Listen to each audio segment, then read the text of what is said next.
에덴 동산에서 하루는 아담과 하와가 저녁 식사를 마친 후에 산책을 나가게 됐습니다. 한참 둘이서 산책을 하는 가운데 느닷없이 사랑하는 아내 하와가 남편에게 이렇게 물었다고 합니다. 자기 나 사랑해? 뭐라고 아담이 대답했겠습니까? 생각을 한참 하던 아담이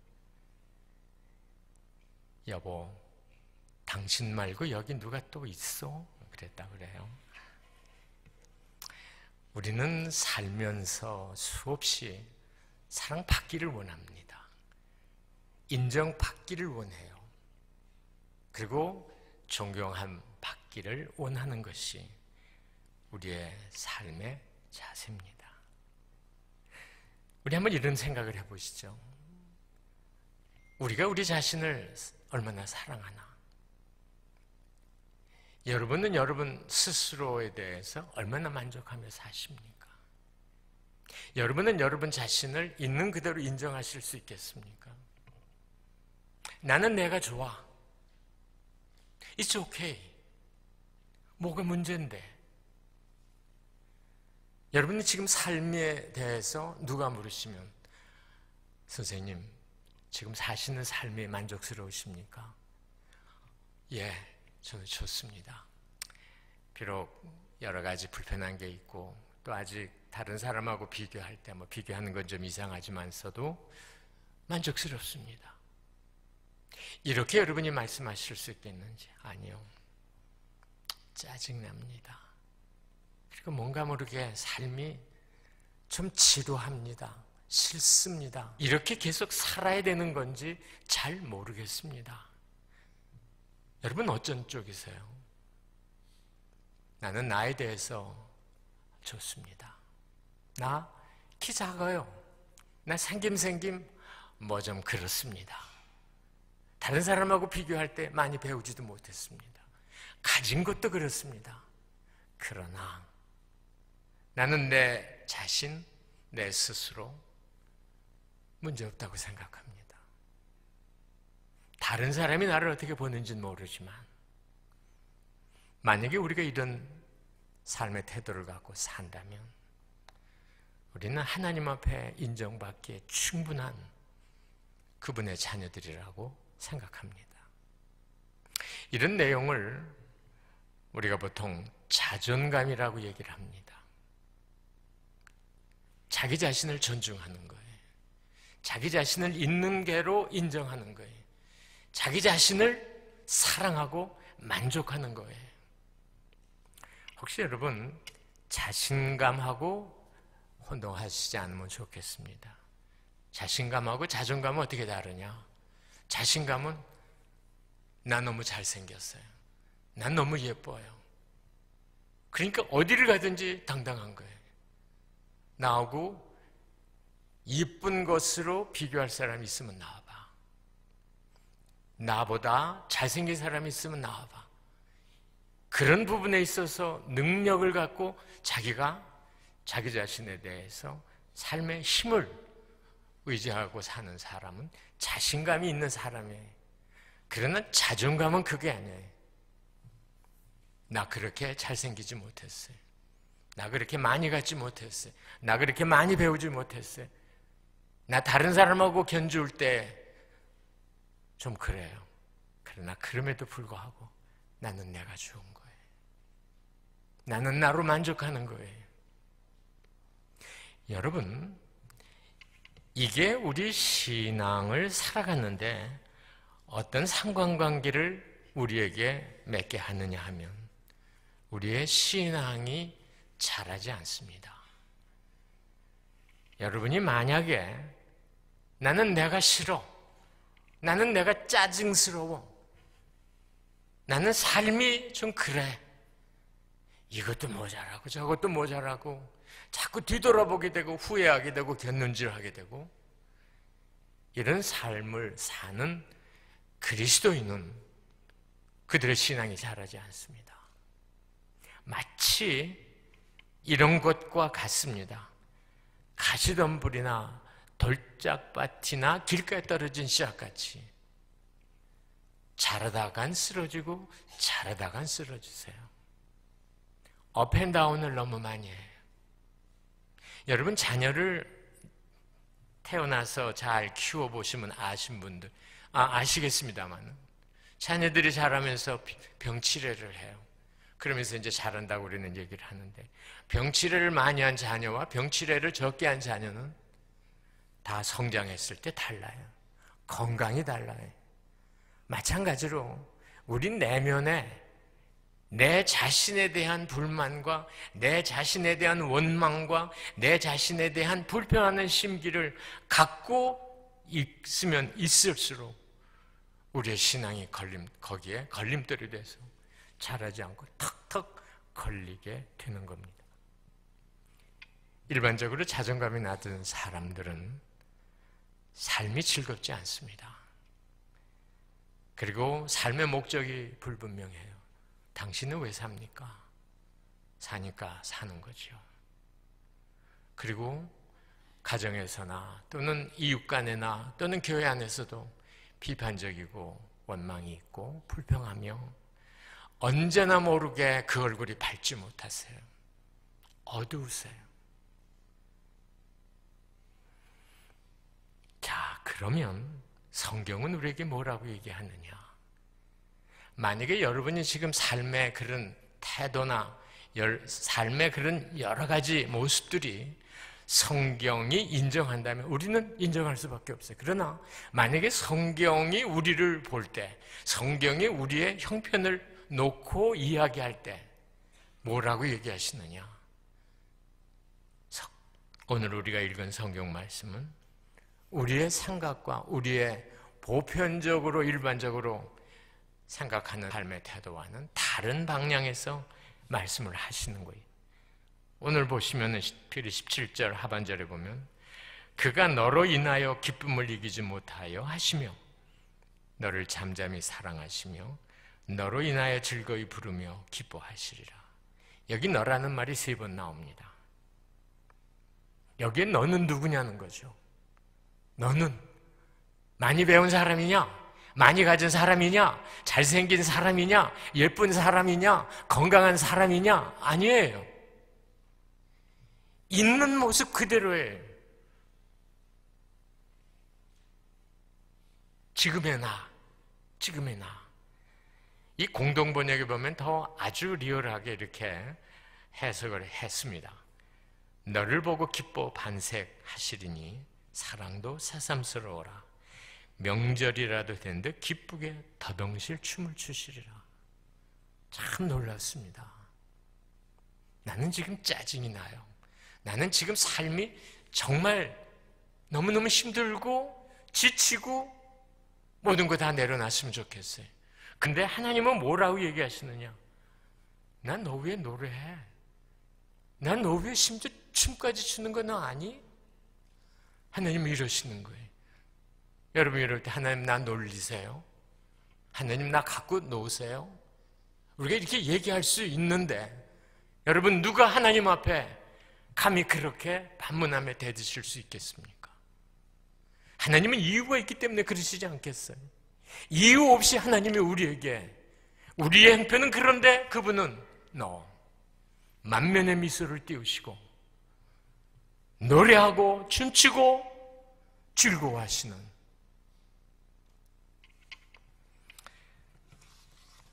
왜 하나님이 우리를 이렇게 참 우리의 형편과는 다르게 우리를 해석하시고 우리를 이런 식으로 취급하시고 이런 식으로 보시는가? 그 이유가 뭘까? 오늘 이 본문 말씀을 통해서 우리가 그 이유를 살펴보면서 하나님의 은혜를 나누기를 원합니다. 저는 이 영락교회 여러분들에게 간절히 부탁하는 건 여러분이 이 자리에 오기까지 분명히 하나님의 만져주심이 있으셨어요. 그리고 하나님과 잊을 수 없는 그런 뜨거운 관계가 한두 번씩은 있으셨으리라고 저는 믿습니다. 오늘 이 아침에 이 말씀을 통해서 나를 만나주신 그분, 나를 만져주신 그분, 내 가슴에 불을 주시던 그분 한번 다시 만나셔야 됩니다. 그래서 여러분의 삶에 큰 영적 반전이 있기를 바랍니다. 오늘 이 본문 말씀은 스바냐서 있는 말씀인데, 이 스바냐서라는 성경은 석장으로 된 작은 책입니다. 이 책을 기록한 스바냐 선지자는 눈물의 선지자 이레미야와 동시대에 활동했던 선지자입니다. 그러니까 이스라엘 백성들이 멸망 직전에 활동했던 선지자입니다. 3장으로 되어 있는 이 짧은 책의 총 메시지는 이겁니다. 내가 너희들을 절대로 버리지 않는다. 내가 너희들을 절대로 포기하지 않는다. 너희들은 분명히 하나님께 징계를 받고 하나님께서 완전히 우리를 떠나셨다고 생각할지 모른다. 그러나 너희들이 실수하고 열들이 불순종하고 불신앙했기 때문에 결국은 나의 진노를 살 수밖에 없지만 이 진노가 파이널이 아니라는 거죠. 하나님께서 다시 회복하시겠다고 하는 약속의 말씀이 철철 넘쳐 흐르는 이 작은 책이 스바냐서입니다. 그래서 어떤 구약 성경학자는 스바냐서를 가리켜서 이미 하나님의 구원의 화살, 하나님의 축복의 화살이 10위를 떠났다고 얘기를 합니다. 이 책을 읽을 때 이미 하나님의 화살은 구원을 향해서 날아가고 있다고 하는 아주 이렇게 실감 있게 표현한 책이 바로 이 책인데, 사랑하는 여러분, 우리가 이 책 통해서 뿐만 아니라 성경 말씀 전 66권을 통해서 우리 하나님이 우리를 얼만큼 사랑하시고 우리를 얼만큼 존귀한 자로 보석 같은 자로 생각하시는지 우리는 너무 잘 알아요. 그리고 그런 말씀 너무 많이 들었어요. 하나님의 사랑에 대해서 우리는 지금까지 귀에 못이 배기도록 들었어요. 그러나 우리가 이 시간 한번 생각해 볼 것은, 과연 하나님의 말씀이 내 삶의 순간순간 매일매일 하나님은 너를 사랑하고 사랑하기 때문에 너는 존귀한 자고 너는 정말 모든 일에 있어서 하나님의 축복의 통로고 하나님께서 함께 하시고 하나님께서 간섭하시고 하나님께서 만지시고 보듬어 주시는 당신의 아들이다, 딸이다, 이런 의식을 갖고 우리가 사는가? 우리 어떤 때는 말 한마디에 와르르 무너질 때가 있죠.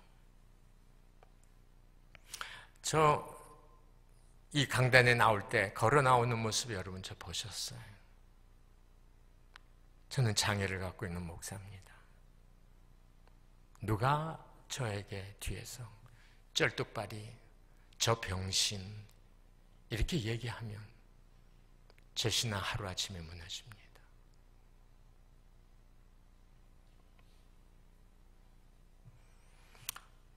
저는 4살 때 저도 모르는 결핵성 관절염에 들어서 저는 장애를 갖게 됐습니다.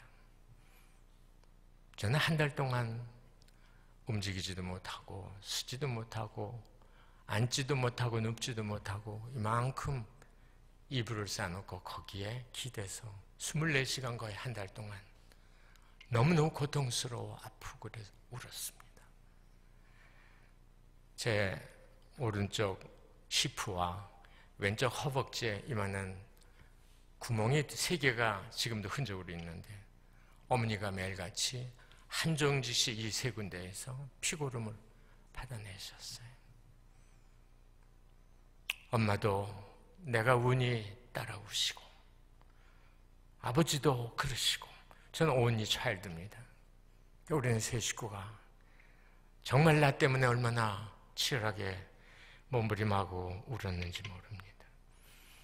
그러나 이제 피고름이 먹고 움직여야 되는데 움직일 수 없는 거예요. 저는 초등학교 들어갈 때까지 약 2, 3년간 개같이 4발로 기어다녔습니다. 이 손메디가 이 굵은 거 무슨 샌드백을 쳐서 이렇게 된 게 아니고 이건 내가 4발로 기어다니는 흔적입니다. 그러나 이제 저도 학교를 갈 나이가 돼서 학교를 가야 되는데 걷지 못하고 걷는 게 너무 힘들었습니다. 그때 이제 겨우 일어나서 왼 손바닥으로 왼쪽 무릎 짚고 쩔뚝거리면서 걷는데 이 걸음으로 학교까지 도저히 갈 수가 없어 어머니 아버지가 6년간 저를 업어다 학교에 주고 또 끝나면 업어오셨습니다. 중학교 때 이제 학교를 또 가야 되는데 아버지 어머니가 그때 업어다 주고 복학이 뭐래서 그때는 제가 어떡하든지 해서 참 불편한 몸을 입고 학교를 다니기 시작을 했는데 저는 도저히 살고 싶은 마음이 없었습니다. 그래 중학교 2학년 때 자살을 결행했지만은 2번 결행했지만 뜻을 이루지 못했습니다. 그러다가 고등학교 1학년 때 다시 하나님께서 폐결핵으로 저를 엄습하셨어요. 저는 그때 한 달 동안 사경을 헤매다 기적적으로 살아났습니다. 그때 하나님께 빌었습니다. 하나님 나 살려주십시오. 그리고는 그때부터 이제 새벽 기도를 다니기 시작을 했고 고등학교 3학년 여름 8월 초순쯤 교회에서 여름 수련회가 도봉산 밑에 다락원이라는 곳에 있었는데 2박 3일 동안 집회를 하는 가운데 마지막 날 우리 학생들이 다 풀밭에 모여서 밤이 새면서 하나님 앞에 빈들의 마른 풀같이 시들은 나의 영혼 간절히 부르며 눈물을 흘리며 하나님의 은혜를 구했습니다.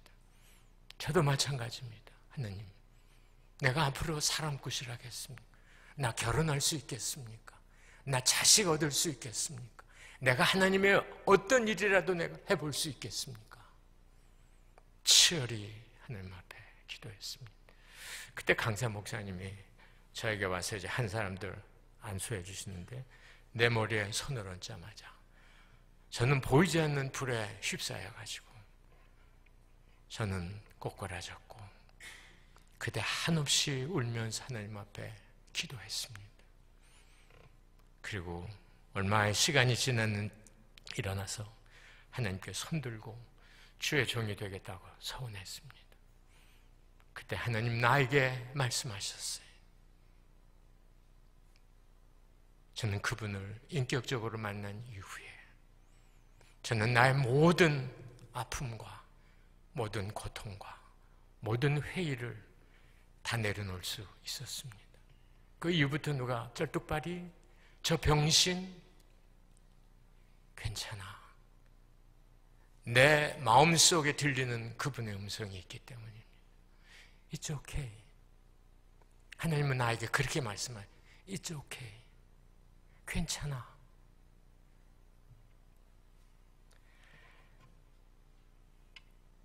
사랑하는 여러분, 우리가 살면서 가장 힘든 게 뭔지 아세요? 누구에게 왕따 당하는 거예요. 거절감이에요. I don't like you. I don't love you. 가까이 오지 마라. 나 너 싫어. 넌 나하고 달라. 여러분 교회 안에서도 이런 거 얼마든지 있는지 얼마나 있는지 아세요? 제가 1981년 5월달 4월 말에 미국 유학에 와서 제가 1987년 12월 중순에 학위를 받았습니다. 그리고 그때 이제 모교에서 오라고 그랬는데 그때 우리 자녀 둘이, 전 딸이 둘이 있습니다.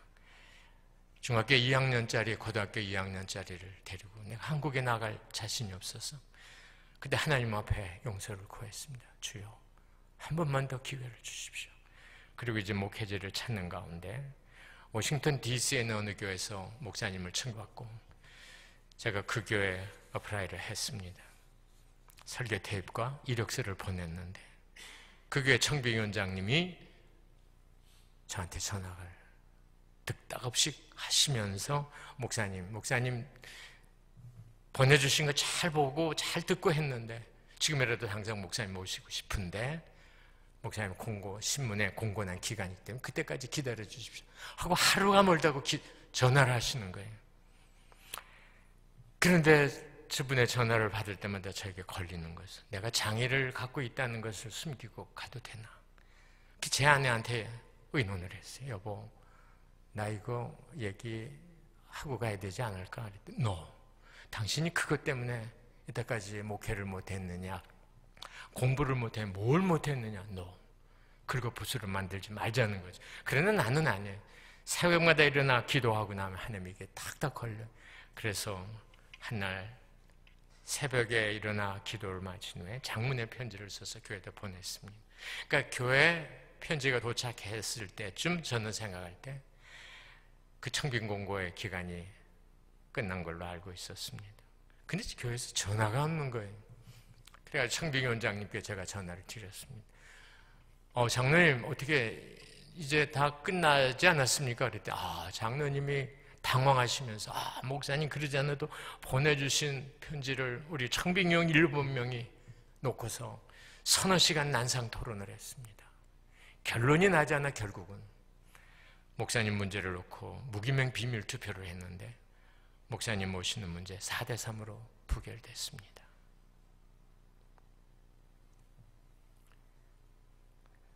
사랑하는 여러분, 우리 세상의 삶은 그래요. 교회 안에도 얼마든지 특별히 교회 지도자들이 저 사람 장애를 갖고 있어 안 되지. 우리 교회가 어떤 교회인데 저분 저런 분들 우리 교회 직분자가 되면 안 되지. 저분 우리 교회에서 주일학교 선생님 교회 봉사 아니야. 더 두고 보자고.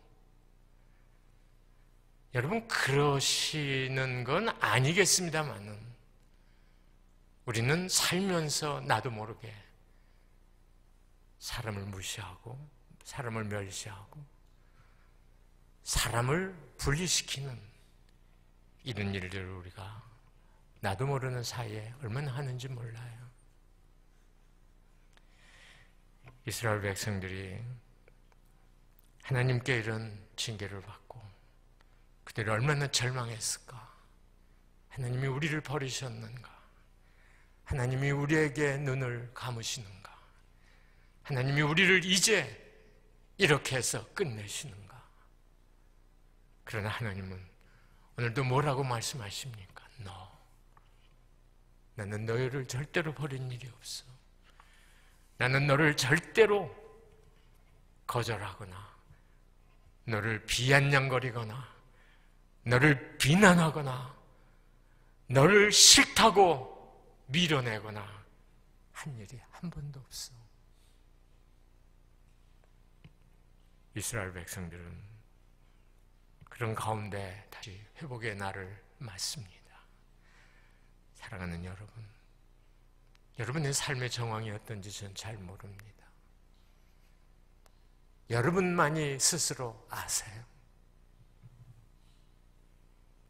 가장 무서운 게 저는 목회를 하면서 교인들을 만나면서 또 인간관계를 맺어가면서 참 힘든 게 이렇게 누구에게 거절을 당하거나 가정적으로나 또는 여러 가지 형편에 이렇게 밀어냄을 받으면은 우리 마음속에 열등감이 생기죠. 그래, 나는 모자라는 사람이야. 그리고 자기 비하의 자리에 자기도 모르게 들어가게 됩니다. 사랑하는 여러분, 우리 절대로 그럴 필요 없어요. 우리의 마지막 평가자는 내 곁에 있고 나와 관계를 맺고 있는 나와 같은 인간이 아니에요. 만약에 나와 같은 인간이라면, 내가 만났던 사람들이 나를 평가해서 마지막 결론을 갖는다면 우리는 여러 가지 생각을 하고 궁리를 할 수 있지만 우리의 마지막 결론의 평가는 하늘에 계신 그분이세요. 이스라엘 백성들을 우리가 볼 때 이스라엘 백성들은 수없이 중얼거리고 수없이 뒤돌아오고 수없이 원망했습니다. 가장 극명하게 이스라엘 백성들의 모습을 보여주는 책이 민수기예요. 그래서 구약 학자들은 민수기를 별명 붙여 원망의 책이다, 반역의 책이다, 이렇게 별명을 붙이고 있습니다. 수없이 하나님 앞에 중얼거리고 원망하는 거예요. 심지어는 애굽에서 하나님께서 구원해 내셨는데도 불구하고 애굽을 동경하는 이 어리석음. 그래서 여러분들도 여러분 스스로 내가 내 자신을 힘있게 의지하고 누가 뭐래도 흔들림 없이 나는 나다, So what? 뭐 어쩌라는 얘기야, 이렇게 당당할 수 있기 위해서는 신학자 포세스가 이런 말을 했습니다. 만일 우리 안에 우리를 능가하는 것을 발견하지 못하면 우리는 주위에 있는 것에 굴복하고만 합니다. 여러분 속에 뭐가 있습니까? 사도 바울은 이런 얘기했어요. 질그릇 속에 보배를 나는 가졌다. 만약에 나사렛 예수 그리스도, 나의 구원자 되시는 그분을 내 가슴에, 내 중심에 확실하게 모시고 내가 산다면 나의 경제적인 문제, 나의 배우고 못 배운 문제, 내 자녀 문제, 내 가정의 문제, 모든 문제에서 난 자유할 수 있는 거예요. 그러나 우리가 그러하지 못하다면 우리는 수없이 흔들리고 수없이 넘어지고, 내 안에 돈이 있으면 돈의 소리에 우리는 굴복하고 말아요. 내 안에 명예의 소리가 있으면 명예에 굴복하고 말아요. 여러분은 여러분 안에 누구를 모시고 있습니까?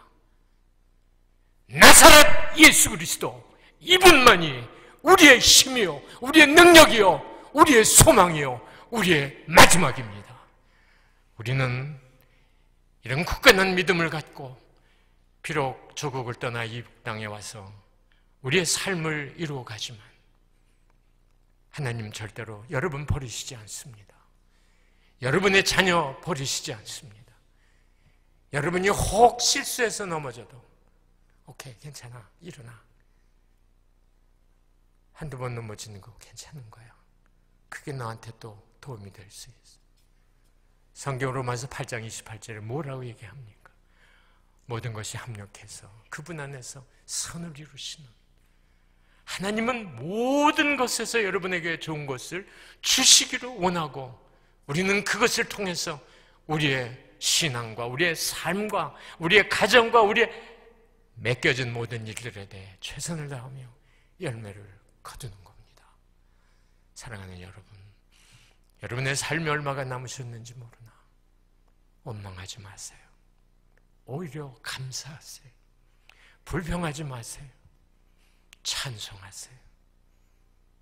여러분의 가슴 속에 비판과 불편한 심기가 올라오시거든 하늘을 보세요.